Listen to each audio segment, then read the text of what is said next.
everyone, this is Miss Bertram from T.G. Scott Elementary School, and I have really missed being with y'all, and you know that I enjoy reading to you guys every day, and that's one of my favorite things to do. So I thought I would do a few videos of me reading some books, and then you could listen to them, and then you could take an AR test on it, because the school system's going to start letting you do AR tests.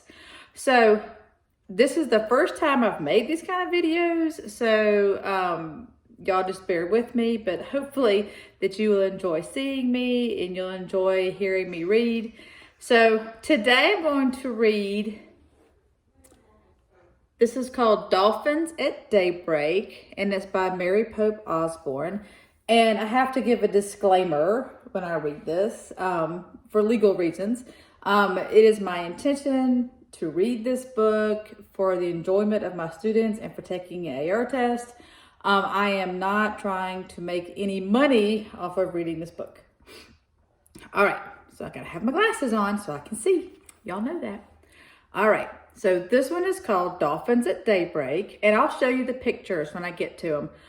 What I'm gonna do is read about 2 chapters a day for the whole week, and then so you have to tune in all week, and then at the end of the week you can take the AR test. All right, so here we go. Chapter 1, it's called Master Librarians. Oh, my puppy wants to get in the picture too. This is Dusty. All right, Master Librarians. Jack started out in the kitchen window. The sun was not up yet, but the sky was growing lighter. Jack had been awake for a long time. He had been thinking about the dream he'd had, the dream about Morgan Le Fay. "The treehouse is back," Morgan had said. "I'm waiting." Jack wished that dreams were real. He missed Morgan's magic treehouse. Look, my puppy wants to read too. She likes books.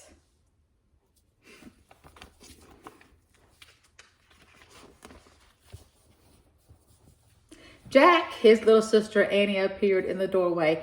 "We have to go to the woods now," she said. "Why?" Jack asked. "I had a dream about Morgan," exclaimed Annie. "She said the treehouse is back and she's waiting for us."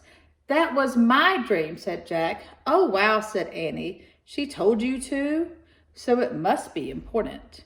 "But dreams aren't real," said Jack. "Some dreams aren't, but this one is," said Annie. "I can just feel it." She opened the back door. "I'll see you later." Wait, I'm coming," said Jack. He raced up the stairs. Having the same dream must mean something, he thought. He grabbed his backpack and threw his notebook and pencil into it. Then he ran downstairs. "We'll be right back soon, Mom," Jack called into the living room. "Where are you going so early?" his dad called.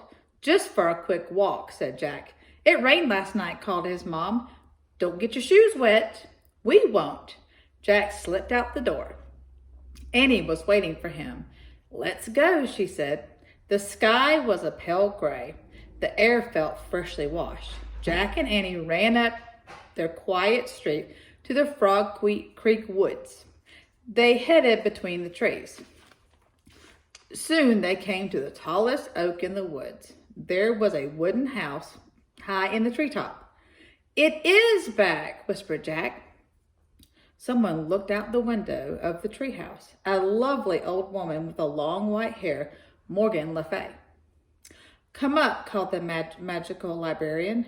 Jack and Annie climbed up the rope ladder and into the treehouse. In the dawn light, they stared at Morgan Le Fay. She looked beautiful in a red velvet robe. Jack pushed his glasses into place. He couldn't stop smiling.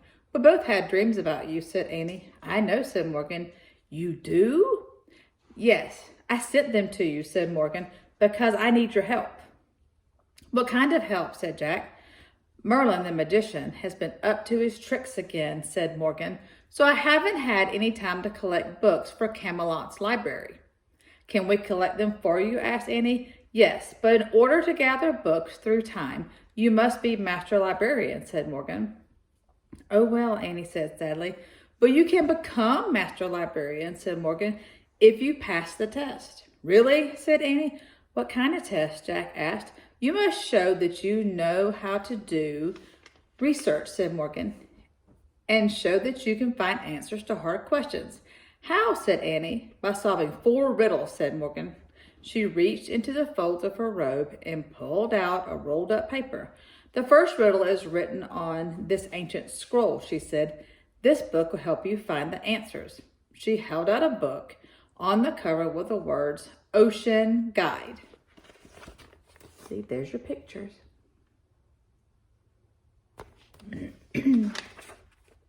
This is where you have to go, said Morgan. The ocean. Oh boy, said Annie, and pointed at the cover. I wish we... Stop, Jack grabbed Annie's hand. How will we know if we found the right answer to the riddle? He asked Morgan. You will know, Morgan said mysteriously. I promise you will know. Jack let go of Annie's hand. She pointed again at the cover and finished her wish. I wish we could go there. The wind started to blow. Are you coming with us, Morgan? Jack said. Before Morgan could answer, the treehouse started to spin. Jack squeezed his eyes shut. The treehouse spun faster and faster. Then everything was still. Absolutely still. Jack opened his eyes. Morgan Le Fay was gone. Only the ancient scroll and the ocean book were left in her place.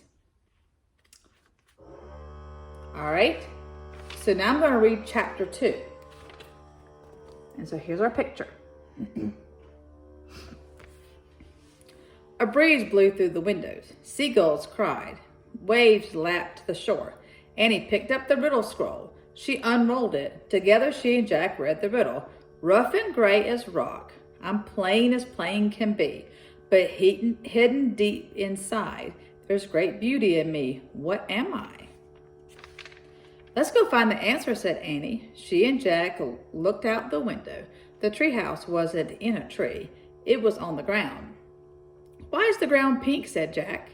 I don't know, said Annie, but I'm going out there. I'm going to do a little research first, said Jack.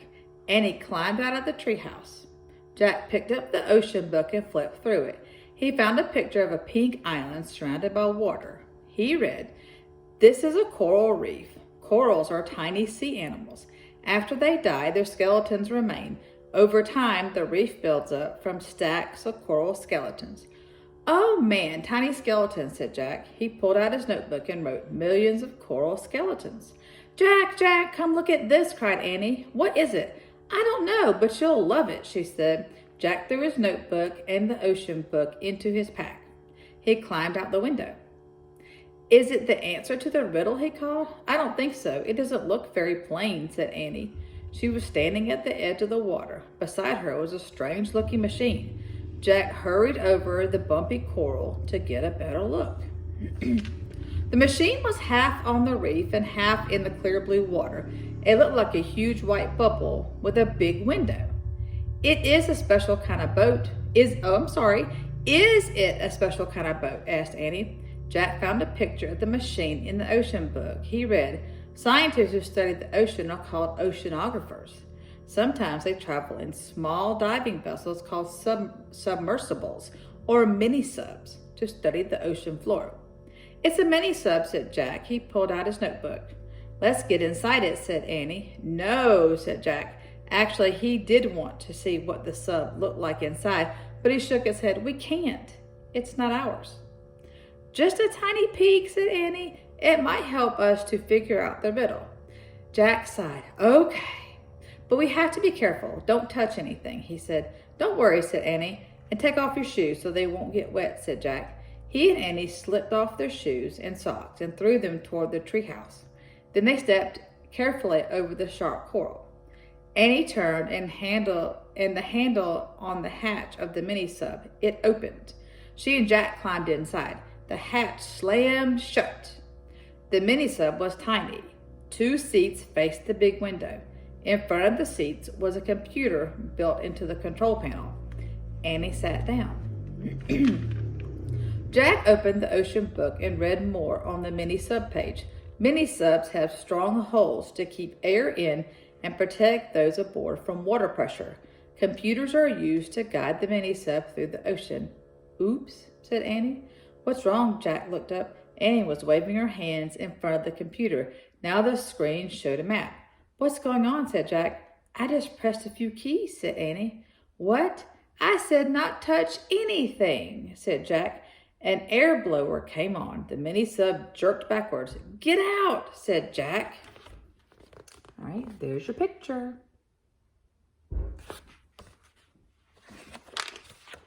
He and Annie scrambled for the hatch. Jack grabbed the handle, but they were too late. The mini sub slid off the reef. Then it dove silently down into the deep. And there's your picture.